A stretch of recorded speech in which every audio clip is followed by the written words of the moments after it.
Well, you would get to wrestle Seth Rollins in NXT as the Shield was starting to get hot.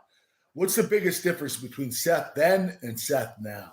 Oh man, I, Seth's one of my favorite people in this game, man. I've Mine spent. too. Mine too, Corey. Yeah. Well, you were a Shield member there for a cup of coffee as well. Honorary Hot second. Yeah. That's a prerequisite.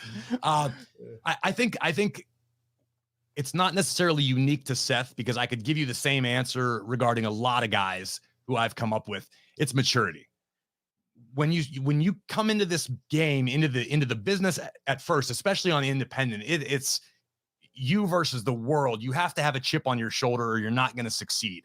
And I think a lot of us carried that to FCW and into NXT. And I think that's why NXT became as red hot as it did at the time, because you had a bunch of guys who were stuck in the warehouse in Tampa who didn't think anyone was paying attention.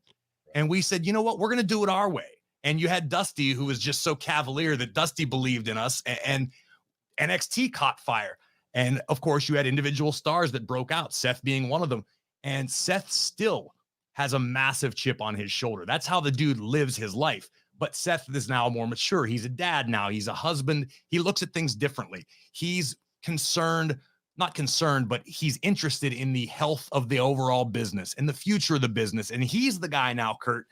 Like I remember it used to be John Cena for years. You walk out through Gorilla and one of the top guys is sitting there watching the monitor.